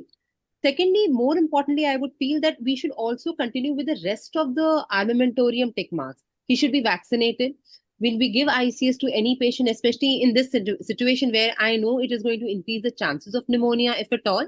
Then we have to prime the patient about the proper technique, explain to him how to gargle religiously after taking the inhaler, and then monitor side effects on a periodic basis. So we have to make sure that in the OPD basis, how are we checking all these things every time? Thank you. Thank you so much, madam. So we have one more question related to this, again coming from Dr. Krunal. What are the recommendations so Dr. Saibal touched on it, but what are the recommendations specifically for an immunodeficiency state when you're using SITT? And also with diabetes, somebody had asked, so if this particular patient has diabetes or a cardiac patient, in these three subsets, does your recommendation of SITT differ, madam, you or any of the panelists? We have a very clear data. We call it like a major, MACs. So cardiac destabilization is not related to SITT. We have enough data. The only data we have from our 3 important trials is that there is less than 1% chance of pneumonia in these patients. But there is no data which says that SITT can deteriorate a cardiac condition or can deteriorate an immunocompromised patient. But yes, the logic says and the data says that if you have an unaddressed fulminating fungal lung infection, if you have unaddressed tuberculosis as a disease which you have to tackle, you first start with a definitive therapy, which should be followed up with the ICS if you need ICS. Okay, thank you so much. Please, sir, please. If we talk about the immunodeficiency state, one thing is quite clear that if a patient doesn't AIDS activates on the ART, these patients are not good candidate to be put on the SITT. Another thing that if a patient is having some primary immunodeficiency diseases, we say in the adults, what common is we can have the common variable immunodeficiency CVID. So we all know that the major the Jeffrey Medal checklist, when you go through it, one thing is the repeated chest infections needing a lot of antibiotics, hospitalizations is one of the criteria when you do screening for these patients. So obviously these patients tend to have a lot of chest infections needing a lot of antibiotics. They are actually not good candidates to be put on the steroids or inhaled corticosteroids. But as the other Dr. Abha has very rightly said, for the cardiac and the diabetes, so that goes that we have to see the risk-benefit ratio and accordingly. But for the immunodeficiency, these two things are a bit clear. There's one more point, Neel, that there are some patients who have a history of poor tolerance to ICS. Now, here is something which is a little clinical experience, that there are some patients who have recurrent oral thrush after you start them on ICS. And also, you also have to individualize your therapy. That's why I said that monitoring these patients where you know that they are in the red zone is extremely important when you start ICS. That I think gives you a lot of insightful direction on your own for your patient. Thank you. Thank you so much. So the bottom line here is for immunodeficiency, we are very careful, or we do not consider inhaled steroids, or if we consider under very watchful guidance that the patient don't have recurrent infections. For cardiac and diabetes, more or less, it is safe, is what the panel agrees on. One more question that we have with regards to, okay, for sputum eosinophilia or bile eosinophilia, we discussed a lot on blood eosinophils. So does sputum eosinophilia or bile eosinophilia impact your decision on triple therapy for the panel? Anybody can take. So the practicality has to be pictured in. There is a lot of data that sputum and blood eosinophils go parallel to one another. There may be exceptions. You may have patients with sputum eosinophilia but no blood eosinophilia. But for all practical reasons, I don't think, barring a few centers in our country, sputum eosinophils is done on a regular basis. That is the reason most guidelines now talk about blood eosinophils and not sputum eosinophils. Thank you so much, sir. So we have one case scenario for you. There's a Group E COPD patient who has a blood eosinophil 300, 2 exacerbations in the last year. So in such patient, if this patient comes to you for the first time, he's met 10 pulmonologists in your city and you're the 11th. So would you prescribe SITT first, or you will prefer LABA-LAMA in such a case? Group E, 2 exacerbations, eosinophils 300, blindfolded SITT, no other option. Sir, one more question we have for the audience, that at what stage of disease progression, this is from Dr. Sanket Gadam, He has asked at what stage of disease progression should, so it is related to this case, that's why I'm asking, should SITT be introduced? Any stage of disease progression that you decide, okay, this is the stage I need to introduce triple therapy now? So I think our threshold for introducing triple is slowly decreasing. That's what we have seen. And that is see, in COPD, the main reason for starting triple is exacerbation prevention. Dominant reason.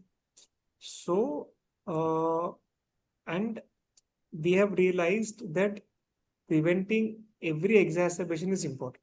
Even one exacerbation, even one moderate exacerbation can have serious, long-standing cardiovascular and survival issues. That is the reason now the gold guidelines say even one moderate exacerbation in a person, you are not wrong in starting triple therapy if the person has an eosinophilic phenotype. That is where it is. So our threshold for starting is decreasing. So I think an exacerbating COPD phenotype, your threshold is very, very low.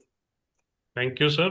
I'll take one more audience question here. Dr. Sanjay has asked, this is related because a lot of impulse oscillometry is done now in most of the centers. So the question here is that explain how changes of airflow resistance, that if you're using a certain DPI and you find that the airflow resistance affects the delivery of the fine particle fraction of inhaled steroids in triple therapy. So does that help you determine that, okay, this is the particular type of inhaler or this triple therapy or the type of inhaler in specifically the airway resistance? So this is for you as well as any of the panelists. Yeah, so can I take the Yes, question? please, sir, please. So if you're talking about the COPD, see then COPD, the role of the impulse oscillometry is very, very, very limited as of now, either in the diagnosis of the disease or prognostication of the disease, and we do not use it in choosing the drug delivery device or the drug. So why? Because we know very well that the resistance parameter, either we are measuring at the 5 Hertz or whatever the parameters or the reactance per parameters, these are very, very heterogeneous. And we do not know pertaining to the air quality, the air we are breathing in. So we do not have a very good, robust predicted equation to show that this is a disease, this is a non-disease. We have few regression equations, one for Western India and one for this. So please do not bring the oscillometry in making decisions with regard to the COPD. That is one thing. And another thing is that if we talk about that the which particle, which device is, so we know very, very well that this, when we are dealing with oscillometry, if we are seeing the resistance at the 5 Hertz or the resistance between 5 to 20 Hertz, which is a small airway fraction. Okay, so or we are measuring the reactance at the 5 Hertz or the AX or the FRS. These are basically a very, very heterogeneous picture which is getting. So, and it does not impact upon the overall drug delivery of a particular, the product which is there in the market. It does not has an impact on its application and usage. So there's no study, there has been no reports of that sort. So I don't think using an impulse oscillometry before choosing a drug delivery is really going to have an impact on which drug to choose. Rather, you can have it like peak inspiratory flow rate measurements. It has a better better thing, or maybe we can use those and see the patients, how the patient's inhaling. That is more practical and clinically applicable technique to choose a device and the drug. Thank you so much, sir. You've thrown very good insights onto specifically usage of impulse oscillometry. With this, anybody else from the panelists would want to comment on specifically, because this question was related to airway resistance and small airway disease. So a lot of inhalers are marketed or told that this benefits for the small airway disease or specifically in combination. So in your practice, do you feel that having a small airway disease, any particular molecule or any particular device helps you more if a patient has a small airway disease? Anybody can take this. So I'll just answer this thing. So it's very often discussed. See, we all agree that small airway disease play a significant role in the overall disease physiology and symptom burden. I think, see, people talk about extra fine MDIs, but I don't think we have extra fine MDS in the SITTs at least. No, we only have it in ICS lab, but that also availability is a major challenge.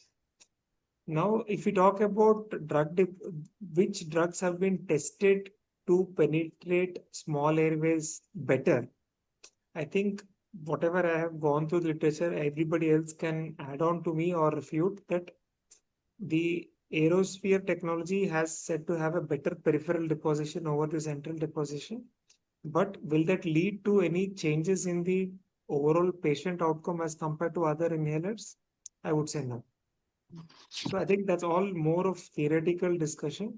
But for a patient, the end outcomes are, is my exacerbation better? Are my symptoms better? Is my quality of life better? I think these three parameters, all SITTs score almost equal to one another. I So I agree think, with yes, please, ma'am. So we had data, I think COVID, when we all were fighting at that point in time, I think ciclosinide picked up a lot of market with the ultra fine molecule and the ability to reach. But I completely agree with Dr. Nagarjuna that these are all biochemical parameters where we say that the molecule is ultra fine.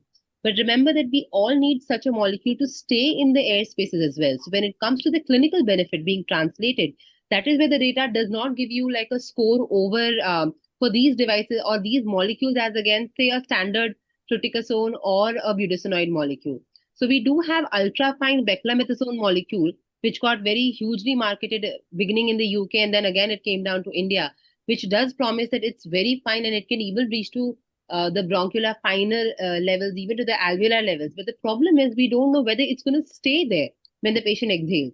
So clinically, we do not have any superiority trial or a data to say that only particle size can dictate the choice of drug.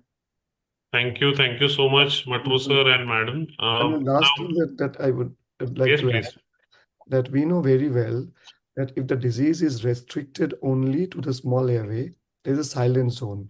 It hardly causes any symptom in the patients.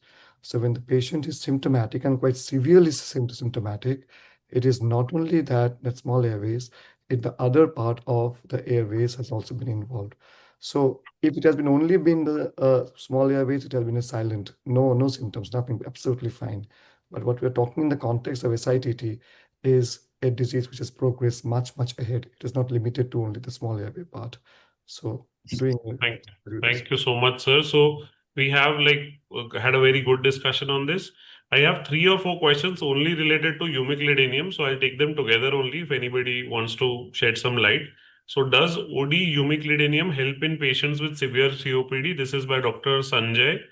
Also, there is benefits of UVF, that is the triple combination of eumiclidinium, vilantrol, and fluticasone. Specifically benefits. So I think part of it Dr. Nagarjuna discussed in his talk, but just your experience amongst all the panelists here, does this score specifically for severe COPD, this combination or eumiclidinium per se? The answer is yes. So they have been proven to work 24 hours and they've been tested in severe COPD only. So yes, we can give, but there's always a lot of, I think in every panel discussion of SITT in COPD, this question has been asked that in people who are very symptomatic, will once daily dosing suffice or should we prefer for a twice daily SITT? I think this is what the intention also was. So the answer is once daily works as good as twice daily, but every person is different. I have had patients who we had given once daily and they say I'm not happy, so we may have to switch to twice daily, and the other way around also. So I think at the end of the day, it is the patient's comfort and patient's preference which will decide whether you want to give once daily or twice daily. And even I think if somebody is working like job kind of profession somebody is having, so once a daily is probably good for them, compliance wise also. Elderly person staying at home, probably for them BD doses are more preferably we can take like SITT with the BD doses. And cardiac safety wise also, we all know these molecules are very safe. That is again a good point about that. Thank you. One point I would like to add Though, as sir has said that the COPD patients, they fare good on OD dose also. But those patients which have a frequent nighttime awakening symptoms or early morning symptoms, they will require a twice daily dosing. Thank you so much for all the respected panelists. Very good clinical insights. So, because we are talking about nighttime symptoms, again, next question to Dr. Saibal, sir. If a patient of asthma and you feel that this patient has an asthma COPD overlap, is a smoker, skin allergies, has overlapping symptoms, has a lot of nocturnal symptoms. So, do you feel that this patient is like you should start SITT, or are there any other things also you'll consider, specifically if a patient says I have more symptoms at night? So the one thing is that we know when we're using the medications, it's very important that these are quite long acting or the ultra long acting molecules. So those molecules like which are for the once daily, they give a very good 24-hour protection. But those who use it twice daily also give a very good 24-hour protection. But very, very important to understand that it is often that the patient prefers that since if they have got a lot of is the nighttime symptoms, they would like to have an inhaler before going to bed. So that actually this patient so twice daily preparations of an SITT. So this patient preferences are for that. And that is very important because we know that if the patient is in constant fear that maybe my taking once a dose is not enough, the patient might land up into taking another dose of a single ODA SITT, and which might lead on to some serious adverse events. So these patients, I would prefer to be put on the BD SITT rather than going for the single OD once daily SITT. Though the trial says that both works good, but this is from the patient's perspective. And I've always done this. And these patients of this maybe echo, nighttime symptoms, allergic TT2 high, and along with that, the smoking history and 140 years, definitely the BD SITT usually is preferred by myself, and also I see the patients are much more comfortable with that. Thank you. Dr. Neel, I have just Yes, sir. if we are discussing, we can discuss about the rescue medicine also in both the categories. Suppose patient ask and patient is having symptoms, even with the OD SITT and BD SITT, both I'm asking. So what could be the rescue medication if we want to give? Like SMART, we had option of FB that can be given formoterol, budesonide, SOS also. But what about now we have OD and SITT, OD and BD both. So whether using SABA or you can say short acting ipratropium kind of thing is fine with the SOS medication with SITT? See, the thing is that, again, now we know that if it's a patient of asthma who has gone into NECO or whatever it is, so whenever we have to give a reliever, the reliever has to be an anti-inflammatory reliever. So that is it. So in our country, well, we have this beclomethasone salbutamol combination we have in our country. So usually giving a beclomethasone salbutamol would be the choice of the reliever to be given to these patients. We won't like to add the formoterol, but definitely these patients can have a beclomethasone, the salbutamol inhaler, which is there in Indian market. So that is for sir asthma. It's a COPD. If sub COPD you want to add something rescue, then so definitely it has to be a bronchodilator. It has to be like salbutamol inhalers could be used as a rescue. So even the guidelines recommend that short-acting rescue medications, both Gina and Gold, still even with SITT, you still use the rescue medications as and when needed. But specifically for this question, we've discussed regarding the triple therapy. But for nocturnal symptoms, we definitely adjust the therapy, but we look at other causes also. Is there any GRD aspiration? Is there any cardiac cause? Is there any other reason why the patient is having his symptoms? We've labeled it as ACOS, but with optimizing therapy, we rule out other causes also. Coming to the next question, we have for Dr. Madhu, madam, is the elderly asthma patient using 3 inhalers incorrectly?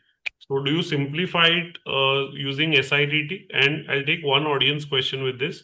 Somebody has asked, Dr. Krunal has asked, what adjustments are needed when you prescribe SITT for elderly patients with poor dexterity? So both for this patient specifically, if 3 inhalers incorrectly, what will you use, and for poor dexterity? Yes, simplifying to single inhaler triple therapy can significantly improve adherence. Now, it reduces the inhaler confusions. When you are using three inhalers, that too incorrectly, some of the patients will either miss the dosing, will decrease, or miss one of the inhalers. So, it improves the adherence. And there is a real world study which has shown that SIT was compared to MIT, that is multiple inhaler triple therapy or open trial therapy, had a significant periods of mean proportions of days covered at 6 months and 1 year, leading to a better adherence. There was two group, one was the SIT group and MIT group, and they found that the persistence at 1 year was twice in the SIT group as compared to the MIT group. Thank you so much, ma'am. So again, simplification does help in such cases, and coming to single inhaler does help. Now coming to the next, again, we have this similar patient, asthma with obesity, GERD, and allergic rhinitis, multiple comorbidities. So in this case, Dr. Saurabh, would you consider SIT therapy before using biologics or the other way around, and how do you decide? Like if this patient comes to you, how do you go about it? So definitely yes. Asthma patient coming with obesity, GRD, allergic rhinitis. So I would step up to ICS lava lama, obviously. And rather than if you compare with very high dose of ICS, so before putting on very high dose of ICS, I would prefer on SITT. And see, very high dose ICS, I would, again, we have discussed about the risk of pneumonia and other side effects of excess steroids. So what happens if I am adding LAMA in these asthma patients? Definitely it improves my airflow. Symptoms benefit is also there. All the trials say exacerbation reduction is there. And obesity associated asthma is more or most of the time is non-type 2 inflammation. So making ICS escalation is also less effective in these kind of patients. Okay, with this, I'll also take the other way around, specifically for you as well as all of the other panelists. Which is a situation where the biologic bypasses SIT therapy in your practice or based on guidelines? Anybody can take. No, Biologics before SIT. nothing. Nothing. Nothing. So only indication is if you see before glycopyrronium had come, we were adding tiotropium after ICS lava, and there were a lot of people who were not tolerating tiotropium because of dry mouth or urinary retention or whatever. So then we used to stop tiotropium and go to biologic. But since the advent of the newer lamas, I think the tolerability of lamas also is much better. So now there are hardly any patients where we would give biologic before a triple therapy. If Can a I- patient has a non-pulmonary severe allergy in such Can cases, I add something, No, Dr. that is different indication. Can I Talking about add something?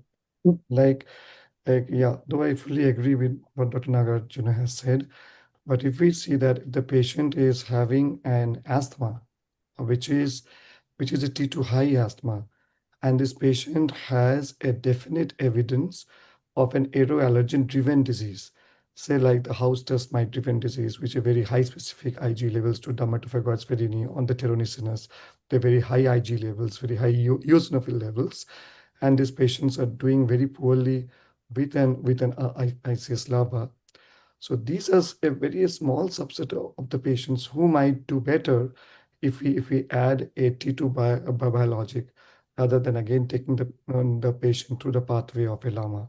If the patient has a very high specific Ig to aeroallergens, specifically like the house dust mite or maybe some cockroach allergens or the pollens, and with this allergen-driven disease, it is documented as patients and having a like nasal polyposis along with that, having allergic rhinitis, severe allergic rhinitis. So along with this, so these patients might be a candidate where we can think of adding a T2 logic rather than like going into through a LAMA. But if the patient can afford it, obviously the LAMA is another thing option. thank you so much, sir. So the bottom line here is that we individualize the therapy. We look at the IgE, the eosinophilia, if it is allergen-driven allergy, look the extra pulmonary, if there are any other severe allergies, when we are deciding and based on the risk-benefit ratio, economics, also we have to see when we are deciding on the biologic therapy. So again, coming to Mahasur madam, next question is if a patient of COPD is on dual LABA ICS therapy with multiple exacerbations, Do you escalate this patient to SITT? Do you try something else? What do you do if this patient comes to you? I think towards the end of this discussion, it's just very simple. But You have to I think sit. whenever a patient comes to you, and I would always like to see how the story started. What was the rationale of giving him ICS? See, because we have a clarity in our guidelines in Goal 2026 that adding an ICS in COPD has to have a clarity of eosinophils. So if the ICS was added where the eosinophil levels were more than 100 to begin with, there is no brainer add a LAMA to it. But if the eosinophil levels were less than 100 to begin with, when the ICS got added by someone, then I think LABA LAMA continues to be a choice. The moment we talk about exacerbation, it is a triple drug therapy which we are looking at. So I think SITT is what we are looking at that category, because we are at gold class E. So again, with this, I'll take one audience question. Dr. Raj Ratna Ganpat Bade has asked, and this is asked 10 minutes back, so we still have a lot of audience with us. So which is the role of spirometry for escalation or de-escalation of SITT specifically? So do you look at a PFT? You talked about an exacerbation. You're going to escalate or de-escalate. Does a PFT help you in deciding? And if yes, how? So see, PFT will tell you about the grade of COPD. But eventually for our patients, there's a clarity that ICS is going to help us by reducing the frequency of exacerbation. So decision of adding ICS always usually is dictated by an exacerbation rate for the patient. But now there are some patients who can have less than 50% of FEV1, have had like other comorbidities, but still the data is very clear that if you have an increase in exacerbation, one moderate exacerbation, you add an ICS. So that's very clear.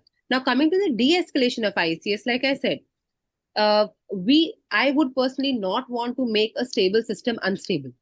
So if a person is working well on ICS and is having a good spirometry, I would not want to touch the patient for at least 6 months to 1 year.